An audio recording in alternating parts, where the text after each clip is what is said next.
Vamos a ir todos, por favor, a Lucas, capítulo 4, versículos 22 al 30, que fue el texto en el cual se hizo hoy la lectura congregacional. Lucas, capítulo 4, versículos 22 al 30.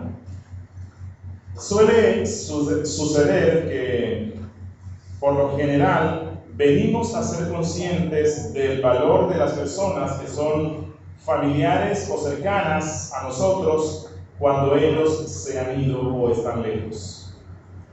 Nos damos cuenta del valor que la gente tiene cuando ya no están con nosotros.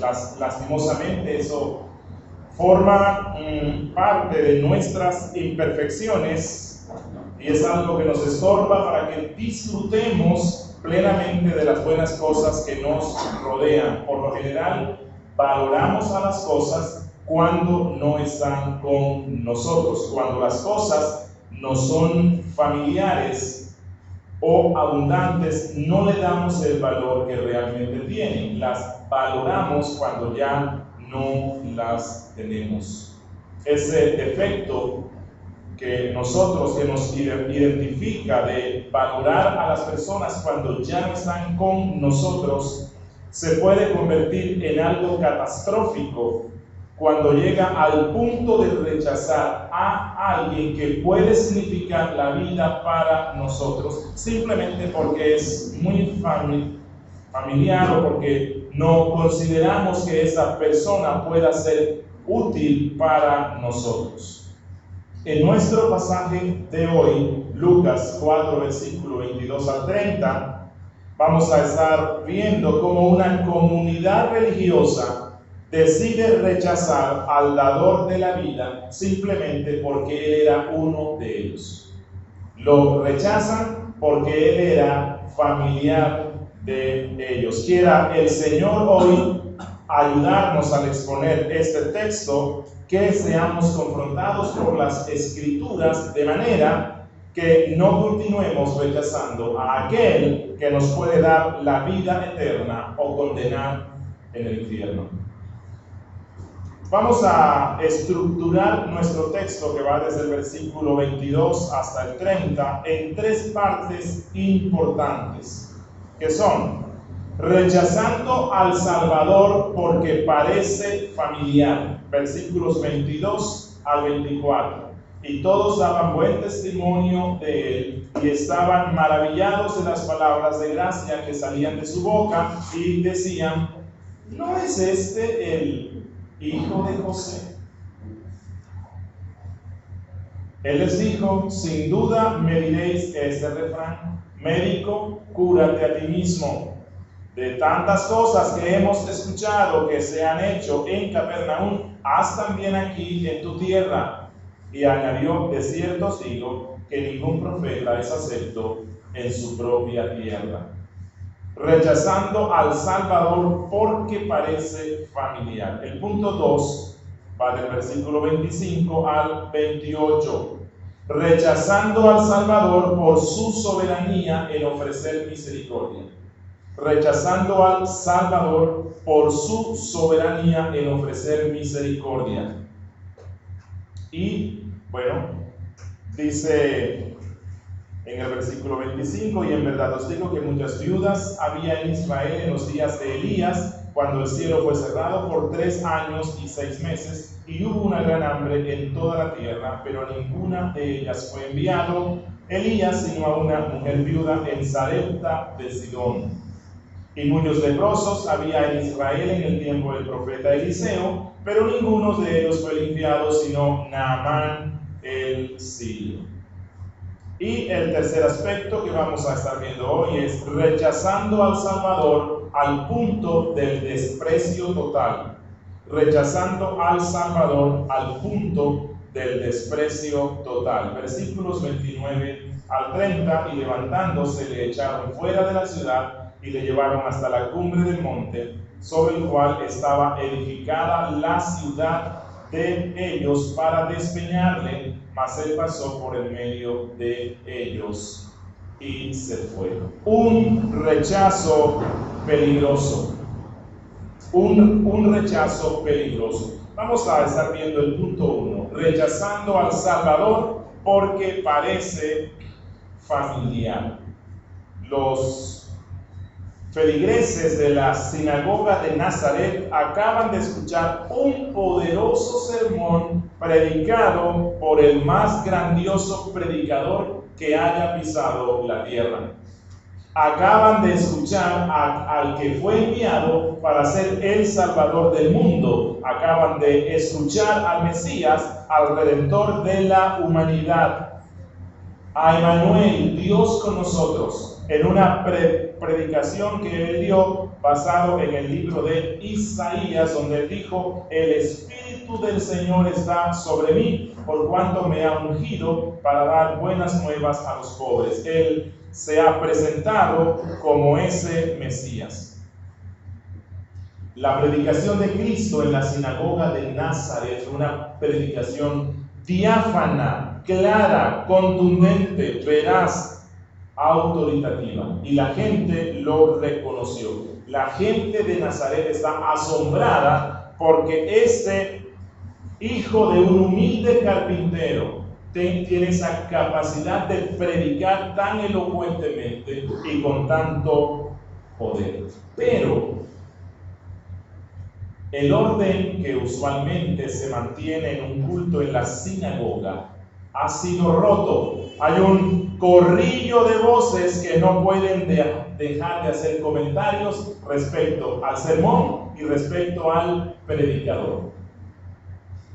Yo pienso que el director de culto de la sinagoga ya estaba empezando a preocuparse por el murmullo cada vez más creciente que estaba rompiendo el silencio solemne que siempre sobresalía en los cultos. Realmente la gente no se puede quedar callada y está haciendo comentarios respecto a Cristo y respecto a su predicación.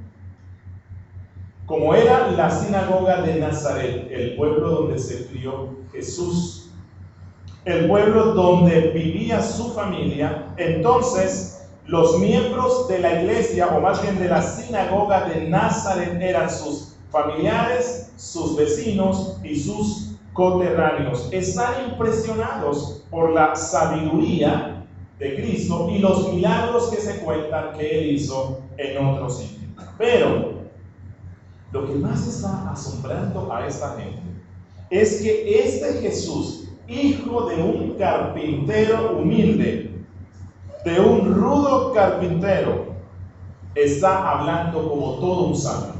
Las palabras que salen de su boca son las palabras de un sabio. Están asombrados que un miembro de la comunidad de Nazaret, que no es la comunidad más próspera de esa región, que no es la comunidad que ha dado a los profetas ni ha dado a los grandes hombres, que de su propia comunidad haya surgido un hombre como Jesús, que no era de la familia más rica, posiblemente era de una de las familias más pobres, que su padre era un simple carpintero. No pueden creer que ese niño que creció en medio de ellos, jugando por esas calles polvorientas, se le atribuyan milagros tremendos que ha realizado en Judea y en Capernaum. Yo pienso que algunos de los ancianos que estaban allí dijeron: parece que fue ayer que este Jesús corría como un chiquillo en medio de nuestras calles. ¿Y cómo es posible que hoy sea un predicador que esté enseñándonos con tanta sabiduría? ¿Cómo es posible que él tenga tanta fama? Y es por eso que la gente de Nazaret en el versículo 22 empiezan a preguntarse: bueno, ¿y no es este el hijo de ese tal José? La pregunta en sí lleva un sentido de desprecio. ¿No es este el hijo de José? Bueno, José no era el hombre más importante Nazaret. Era un hombre pobre, era un carpintero. Por cierto, en el pasaje paralelo que está en Marcos capítulo 6, versículo 3, Marcos nos amplía más el comentario que la gente hace en el culto, y él dice que la gente dijo: ¿no es este el carpintero, el hijo de María, hermano de Jacobo, de José, de Judas y de Simón? ¿No están también aquí hoy en el culto con nosotros sus hermanas? Y dice aquí, y se escandalizaban de él, no podían creerlo. Miren, al principio la gente estaba entusiasmada con la elocuencia, la claridad y la autoridad con la cual Jesús está hablando acerca de la venida de la salvación. Cuando nosotros empezamos el estudio de Lucas, decíamos y observábamos como mucha gente en Israel estaba expectante por la venida del Mesías. Así que es posible que en la comunidad de Nazaret la gente también estuviera expectante de la venida del Cristo. Cuando Jesús se levanta y predica y él dice que el Espíritu del Señor está sobre él y le ha ungido para dar la salvación, y explica ese texto, la gente queda asombrada, está feliz de que Jesús se identifique con que la venida de la salvación está muy cercana, la promesa del Mesías está cercana. Ellos también anhelaban la salvación, anhelaban la liberación de la esclavitud del imperio romano que ellos suponían llegaría a su fin con la venida del Mesías. Ellos, como casi todos, pensaban que el Mesías vendría a convertir a la nación judía en una nación libre, soberana, poderosa, donde los reyes descendientes de David iban a continuar gobernando. Así que el mensaje de Jesús, tomando esa promesa de Isaías, les impacta, les gusta. Ellos quieren que se hable sobre eso. Pero cuando Jesús dice que Él es el Salvador, que la salvación vendrá a través de Él, eso no le gustó a la gente. El aplauso, el elogio se convirtió en un escándalo. El culto se rompió. La gente se levantó y dijo: no queremos seguir escuchando más a este predicador mentiroso. ¿Cómo es posible que Él se presente como el Salvador si Él nació con nosotros? No sería nada de extrañar que los hermanos y los primos de Jesús hayan participado de esos comentarios. ¿Quién se cree Él? Somos de la misma sangre, nacimos de la misma madre, fuimos criados de la misma forma. ¿Quién se cree Él para que diga que Él es el Mesías, el ungido, el Salvador?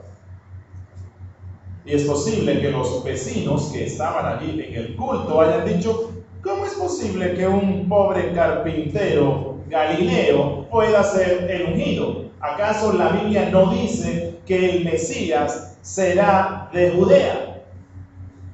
¡Qué mentiroso es este Jesús!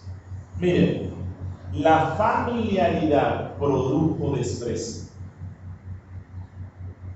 Produjo desprecio en la gente porque ellos conocían a Jesús. Lo despreciaron en sus pretensiones mesiánicas porque ellos se criaron junto con Él, porque Él era uno de ellos y no podían levantarse a decir que es un libertador cuando lo conocieron siempre como un sencillo carpintero, que por alguna extraña razón ahora es un elocuente predicador. Bueno, pero la congregación de Nazaret está dispuesta a creer que Jesús es el Mesías si Él hace algo. Si en medio del culto de la sinagoga este Jesús obra un poderoso milagro como los que se dicen que Él hizo en Nazaret.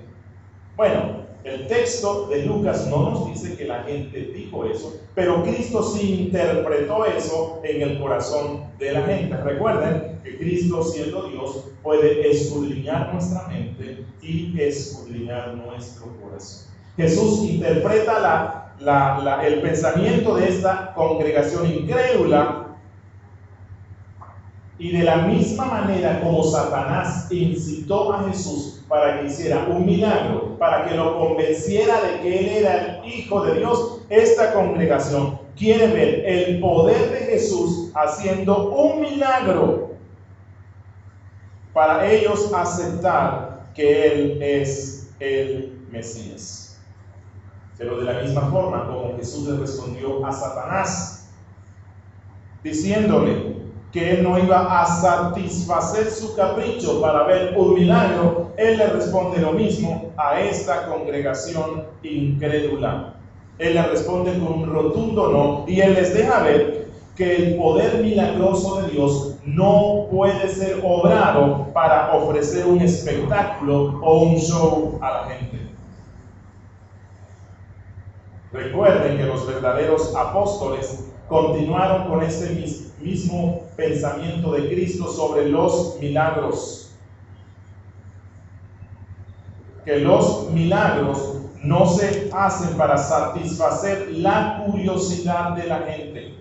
No sé si recuerdan cuando al apóstol, a Pablo, le pidieron, los judíos le piden que tenga una campaña de milagros con el fin de que ellos puedan creer en el Cristo que él está predicando. Y el apóstol Pablo les dijo en primera a Corintios capítulo 1 versículo 22 al 23, porque los judíos piden señales, piden un culto de milagros para que ellos puedan aceptar a Cristo. Pero él dice, nosotros predicamos a Cristo crucificado. Para los judíos ciertamente tropezarán.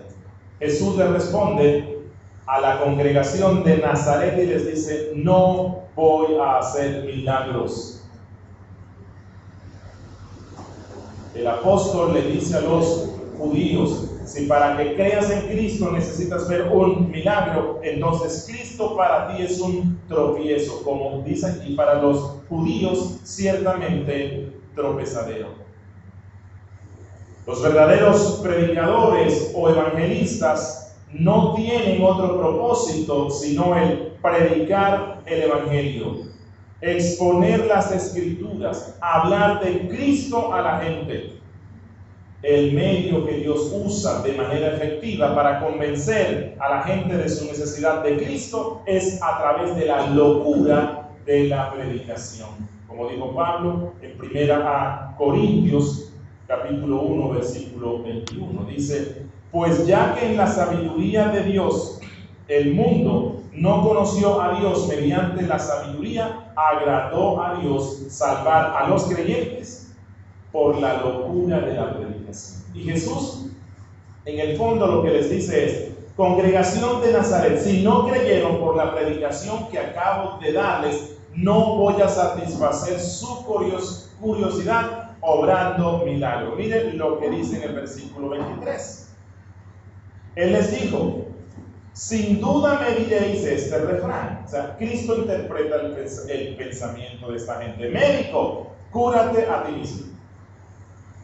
De tantas cosas que hemos oído que tú has hecho en Capernaum, hazlas aquí hoy. Queremos ver que realmente tú eres ese profeta. Y ahora, cuando digo que la misión de Cristo y la misión de los apóstoles y la misión de los predicadores no se centra en obrar milagros, sino en predicar, no estoy diciendo que Jesús o los apóstoles no hicieron milagros. Claro que sí, y la Biblia nos lo muestra. Pero nunca consideraron los milagros como el medio para convencer efectivamente al incrédulo. Jesús obró milagros para ayudar a los necesitados. Él tenía misericordia de la gente y por cierto que la sigue teniendo hoy. pero la mayoría de los que recibieron sus poderosos y benévolos milagros no creyeron en él, no le siguieron. Los apóstoles no organizaron cultos especiales de sanidad o sanación. No, la Biblia dice que ellos iban por todas partes predicando a Cristo y de este crucificado. Y el Señor, conforme a su voluntad, obraba milagros, como dice en Hechos capítulo 4 versículo 29 al 30. Dice: ellos están suplicándole a Dios porque se ha desatado una persecución. Creo que el apóstol Pedro está en la cárcel, así que la iglesia se congrega y clama al Padre. Dice: ahora, Señor, mira sus amenazas y concede a tus siervos que con todo denuedo hablen tu palabra, mientras extiendes tu mano para que se hagan sanidades y señales y prodigios mediante el nombre de tu santo Hijo. La esencia de la predicación cristiana era hablar la palabra de Dios, y eso fue lo que hizo Cristo, y es por eso que Jesús le responde a la congregación de Nazaret: sin duda me pedirán que haga un milagro, me pedirán que les cure a ustedes que son mi familia y que son mis coterráneos, que lo que yo hice en Capernaum lo haga aquí. Bueno, este es un refrán que usa Jesús, lo cual nos muestra que Jesús posiblemente conocía los refranes más populares de su tiempo y los usa en su predicación. Bueno, no es que esta gente esté dudando de que Jesús haya hecho milagros. Ellos de lo que están dudando es de que Jesús sea el Mesías. Bueno, tiene una fama y ellos no creen que la fama sea algo que simplemente alguien se lo inventó. Realmente, si él tiene fama es porque él ha hecho milagros.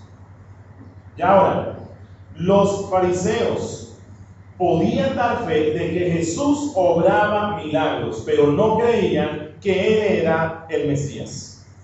Ellos no cuestionaban que Jesús pudiera obrar con el poder de Dios, pero sí dudaban de que él fuera el Mesías. Lo mismo pasó en Nazaret. La gente no dudaba de que él sí hubiese hecho los portentos que se dicen, pero siendo que él era de la misma familia, de la misma casa, no podían aceptarlo como el Mesías.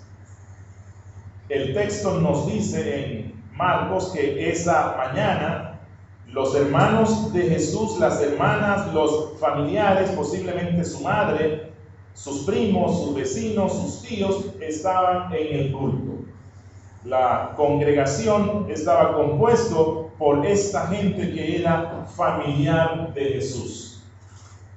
Y la familiaridad produjo un desprecio. Ellos no podían aceptar que la salvación viniera por un conocido suyo. Es por eso que en otra ocasión sus propios hermanos lo incitan para que haga un milagro, para que haga milagros en Judea y se muestre como el Mesías. Cuando la gente le pedía a Jesús milagros es porque no creía en él. El diablo le pidió a Jesús que convirtiera las piedras en pan. ¿Por qué? No creía en él. Aquí la congregación de Nazaret le pide milagros a Jesús porque no cree en él.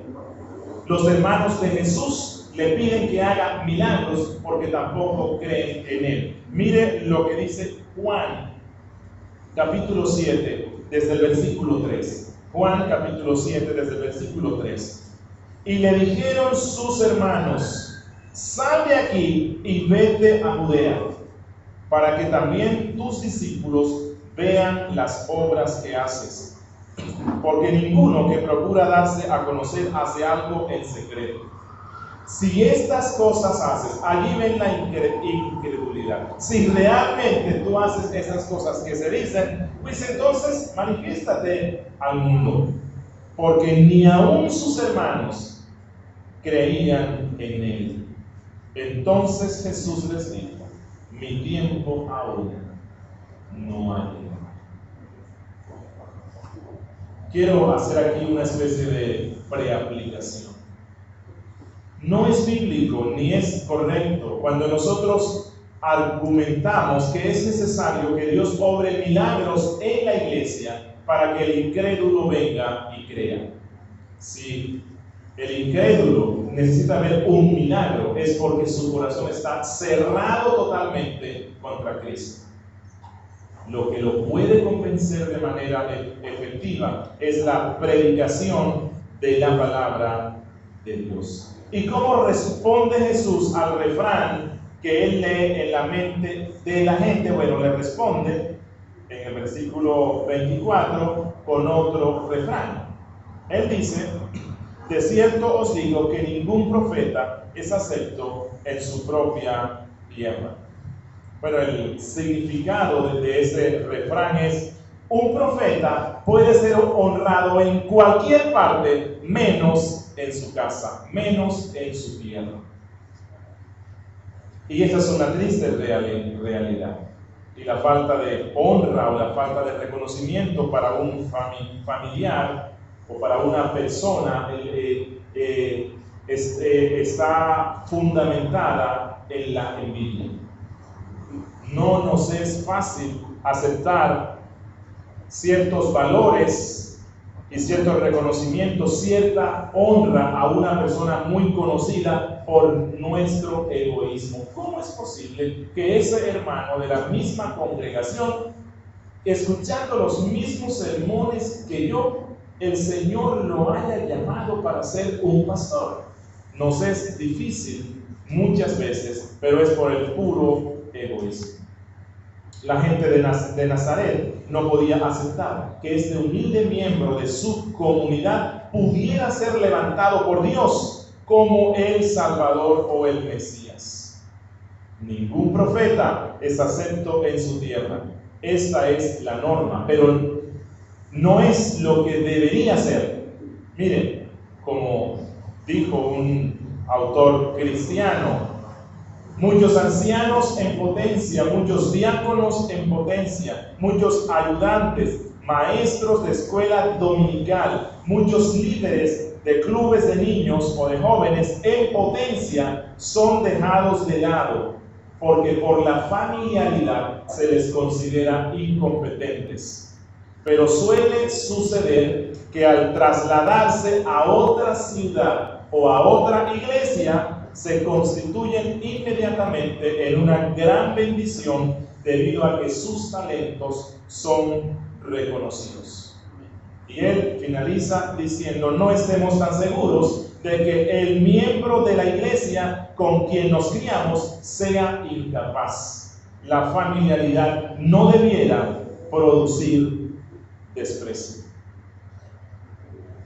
Los judíos de Nazaret pensaban que tenían derechos sobre Jesús porque él era un miembro de su comunidad y por lo tanto le exigen que haga un milagro, así como los que hizo en Capernaum. Es posible que ellos le hayan dicho: bueno, ¿por qué tú te vas para otras tierras a sanar a los enfermos cuando aquí en nuestra comunidad tenemos a muchísima gente enferma? Si es verdad que estás sanando, entonces sana a los enfermos que están aquí. Y luego Jesús les muestra que la misericordia de Dios es soberana, que Dios es soberano en quien la quiere dar, y ese es nuestro segundo punto de hoy.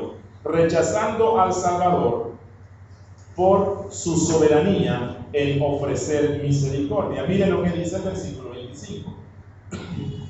Y en verdad os digo que muchas viudas había en Israel en los días de Elías, cuando el cielo fue cerrado por 3 años y 6 meses, y hubo una gran hambre en toda la tierra.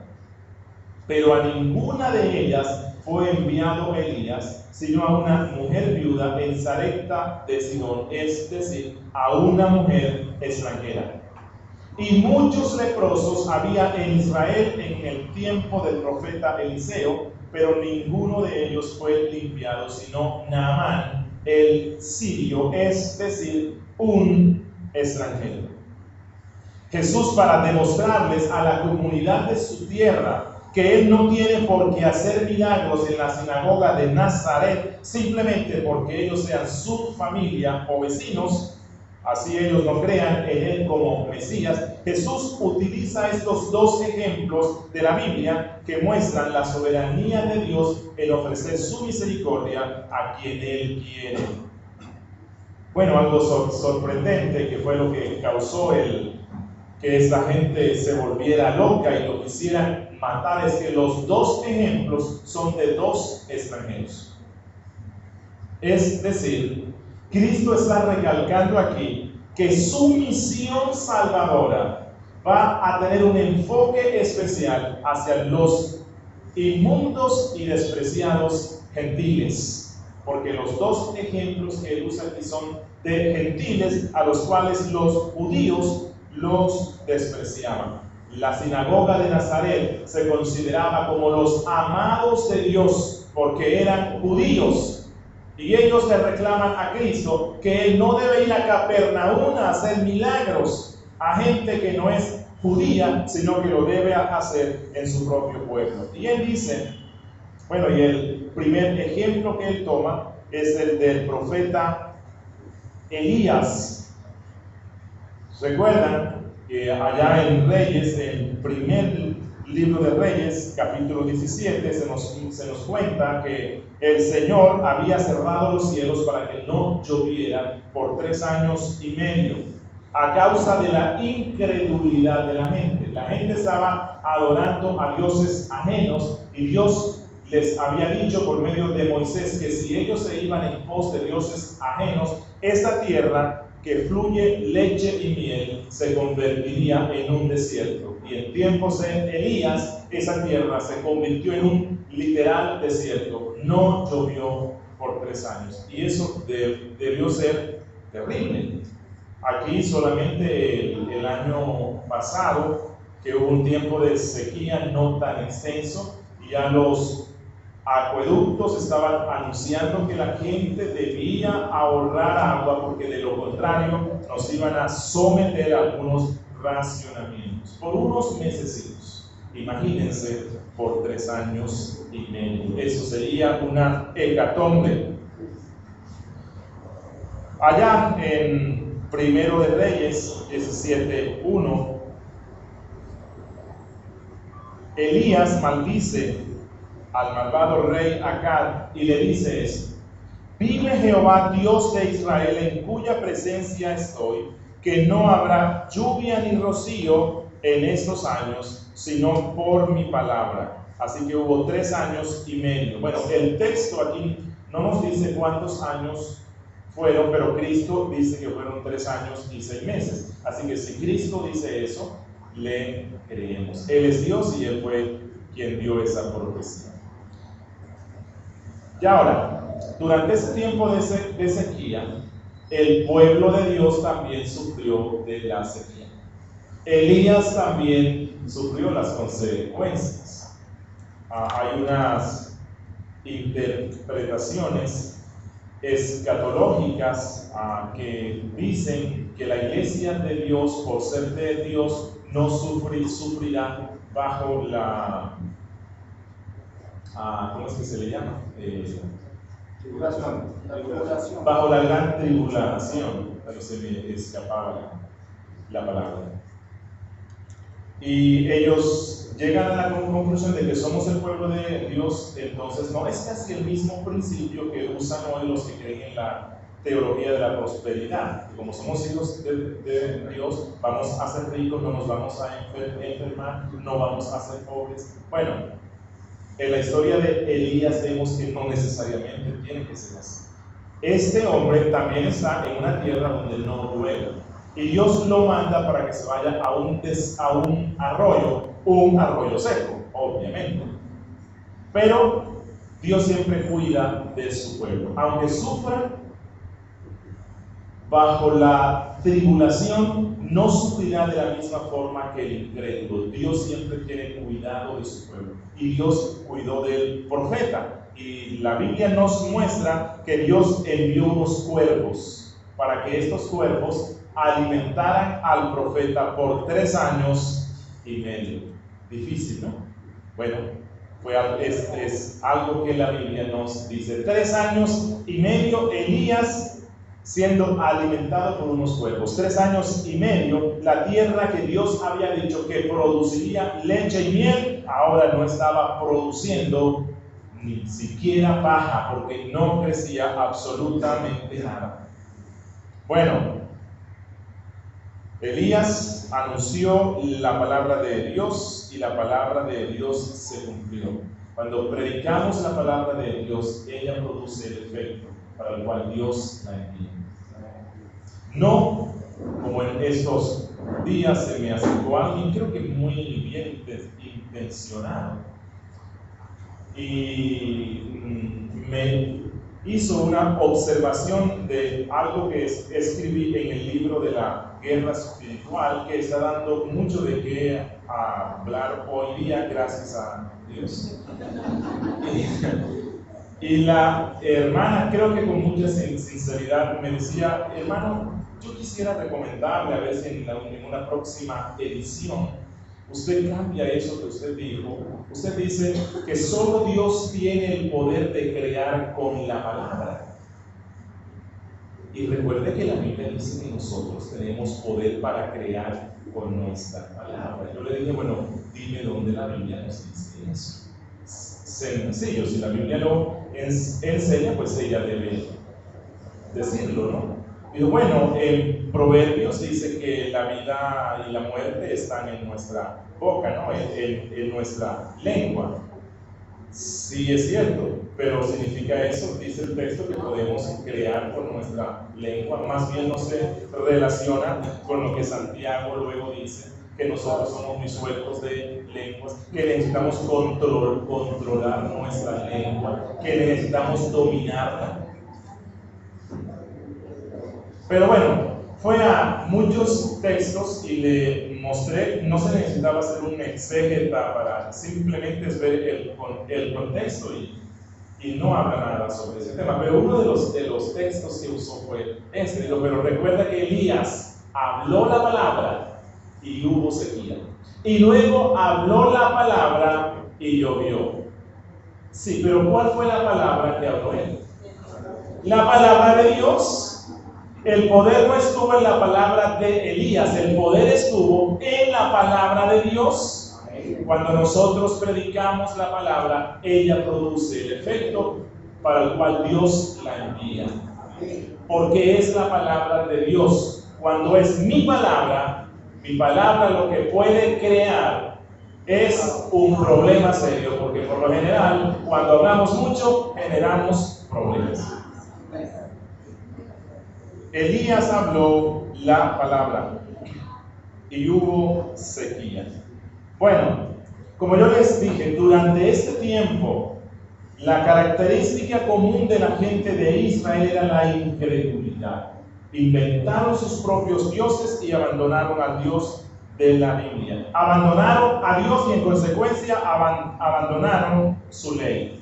Y había mucha gente sufriendo. 3 años y medio sin lluvia. Imagínense las pobres viudas. Y debió haber muchas viudas en una nación tan grande. Viudas que estaban literalmente muriendo de hambre. Y Dios decide tener misericordia de una sola viuda. De una sola. Y no la escoge de entre su pueblo. Manda al profeta para que vaya al extranjero y allá tenga misericordia de una viuda que no pertenecía al pueblo del pacto, pero de una viuda que creía. Cuando Elías llega a la casa de la viuda, allá en el primer libro de Reyes, 17:12, ella le dice al profeta: vive Jehová tu Dios. Bueno, ella sabía que Jehová era el Dios de Israel. Cada nación tenía su propio Dios. Pero ella sabe que el Dios de Israel es un Dios vivo, es un Dios viviente, el único Dios. Ella tenía fe en ese Dios. Y Dios lo manda a la casa de la viuda, la cual está preparándose para morir literalmente de hambre. Ya lo que le queda es un poquito de harina y un poquito de aceite. Y el profeta llega y tal vez probando la fe de esta anciana, bueno, de esta mujer, le pide que le comparta algo, ¿no? Y bueno, realmente cuando nosotros vemos el desarrollo de la historia, vemos que esta viuda fue bendecida por Dios y en medio de una terrible sequía donde la gente estaba muriendo de hambre, ella pudo estar tranquila durante los 3 años y medio contando con harina y contando con aceite, mientras las viudas del pueblo de Dios, de los judíos, estaban muriendo de hambre. Imagínense cómo podían estar ya reaccionando los judíos de la sinagoga de Nazaret con este ejemplo que Jesús está usando. Terrible, pero es la palabra de Dios. Y el predicador tiene el deber de anunciar todo el consejo de Dios. ¿Y cuántas respuestas negativas produce en nosotros cuando mostramos lo que la Biblia dice y vamos en contra de lo que la gente cree que la Biblia dice, pero que realmente no dice? Jesús aquí está mostrando que Dios no solamente tuvo misericordia de los judíos, sino que cuando Él quiso tuvo misericordia de los gentiles por encima de los propios judíos. Y Cristo utiliza un segundo ejemplo de cómo la misericordia de Dios es soberana y decide bendecir a gente que no formaba parte de su pueblo.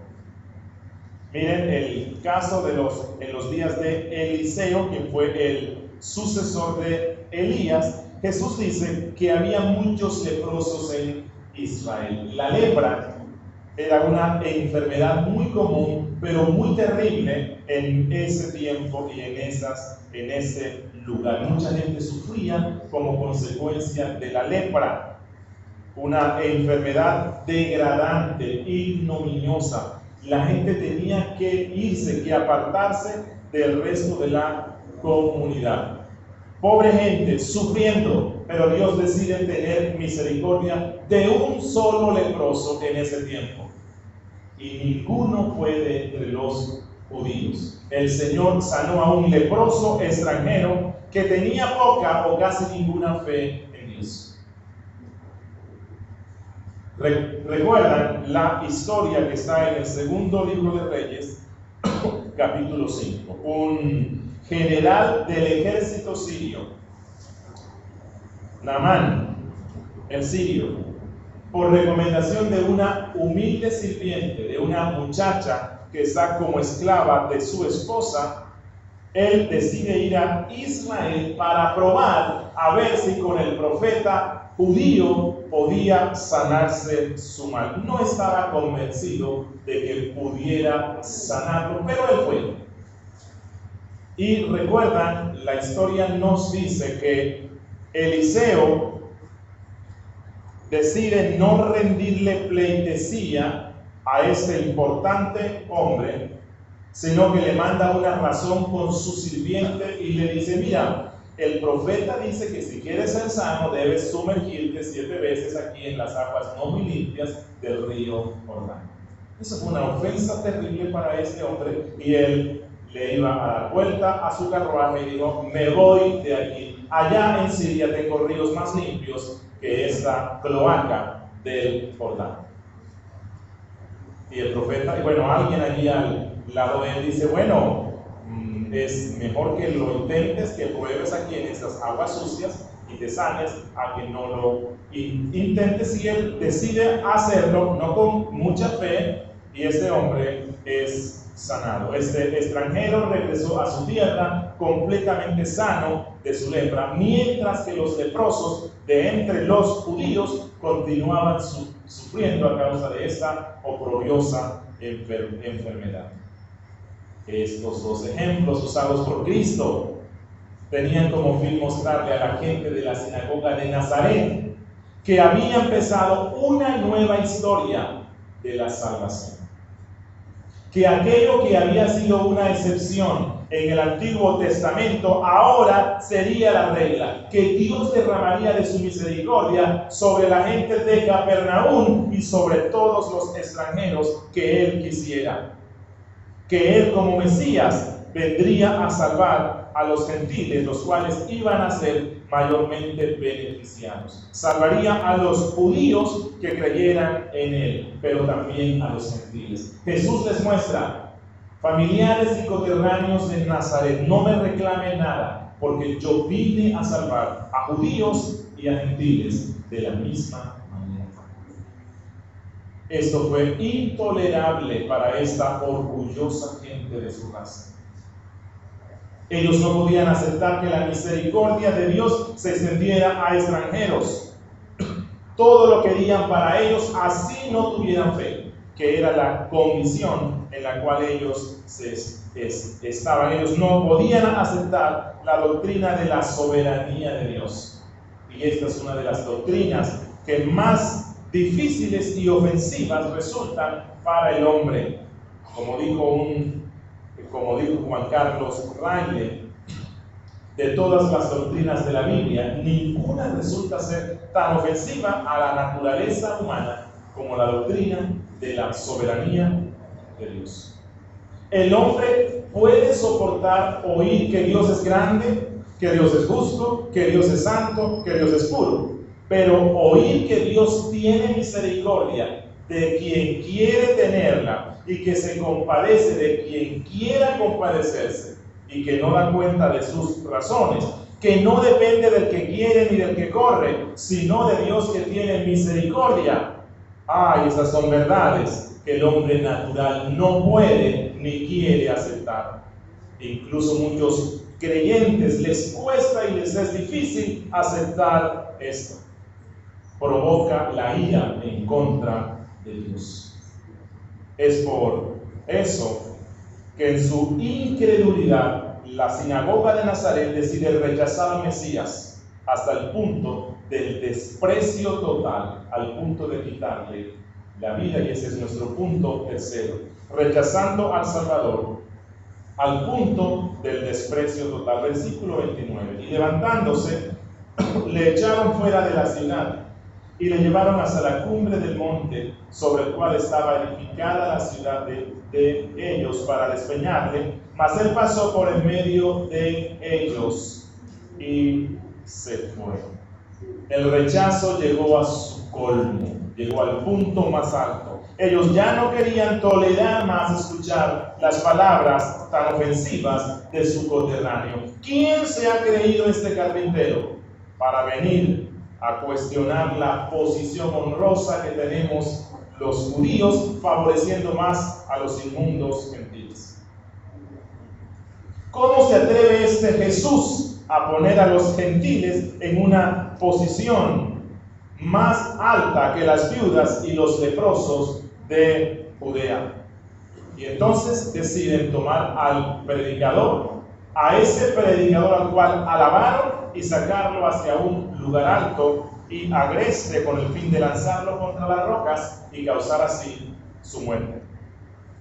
Miren, ya no les importaba su fama, ya no les importaba su elocuencia, ya no les importaba los milagros que se decía había hecho, no importaba nada. Su rechazo hacia el Mesías fue total.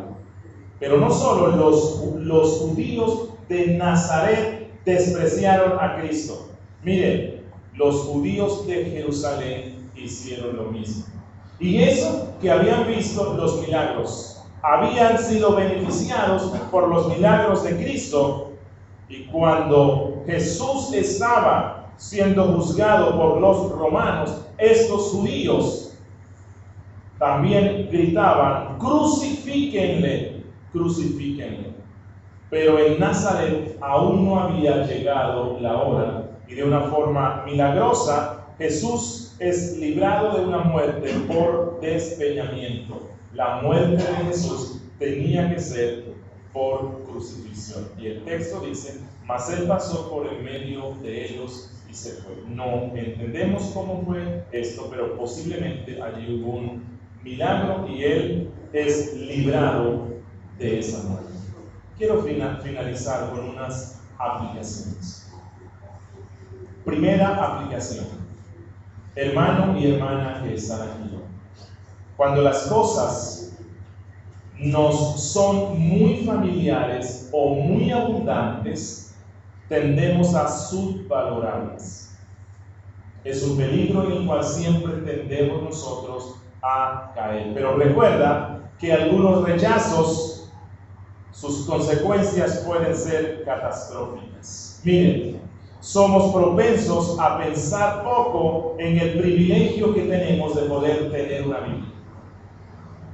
Nos es tan familiar que la despreciamos, la subvaloramos.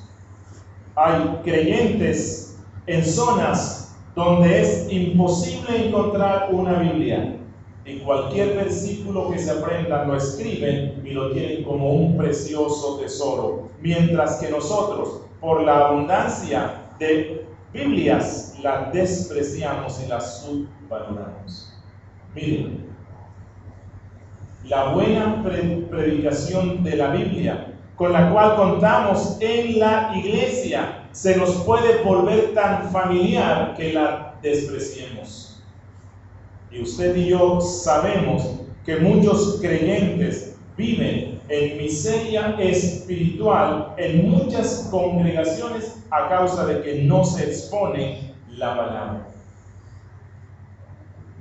Tenemos la libertad para congregarnos en un culto para darle gloria a nuestro Dios. Y es fácil, y no hay impedimentos para hacerlo, mientras que hay zonas donde los creyentes no pueden libremente tener un culto público. Crecemos en medio de todas estas familiaridades y estamos tan acostumbrados a contar con ellas que la consecuencia es que frecuentemente las tenemos en poco. Menospreciamos el alcance de las muestras de misericordia de Dios de que nosotros somos objeto. Hermano y hermana, si leemos la Biblia, hagámoslo con reverencia, con la conciencia de que es Dios quien nos habla, que es la voz de Dios. Si oramos, hagámoslo de corazón, que cada palabra de nuestro ser salga con la convicción de que estamos hablando con el Dios soberano. Si venimos al culto, hagámoslo con total disposición. Que nunca la familiaridad con esos medios de gracia nos lleven a tenerlos en poco, a despreciarlos. Que nunca llegue el día en el cual subvaloremos las misericordias que Dios tiene para con nosotros.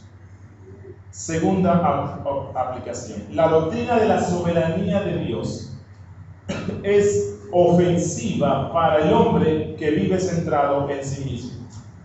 Nos cuesta aceptar que Dios da sus misericordias a unos y a otros no. Que Dios ama a unos de manera especial y a otros no. Que Dios da el don de la fe para salvación a unos y a otros no. Que Dios sana a unos y a otros no. Nosotros quisiéramos tener la facultad mágica para hacer que las misericordias del cielo cayeran sobre todas las personas por igual. Y cuando pensamos así, nos ponemos por encima de Dios. Pero nosotros no somos más sabios que Dios. Aceptemos humildemente sus designios. Así algunas bendiciones no caigan sobre nosotros.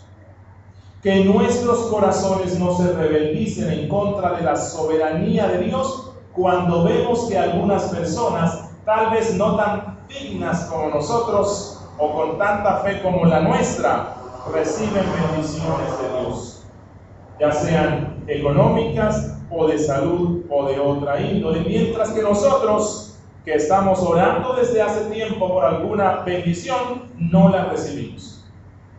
Recordemos la palabra del Espíritu Santo que dice: tendré misericordia del que yo tenga misericordia, y y me compadeceré del que yo me compadezca. Hermanos y hermanas, que nuestros corazones estén contentos con lo que tenemos y perseveremos en la oración y dependencia divina, sabiendo que Dios en su tiempo nos dará lo que Él sabe que es mejor para nosotros.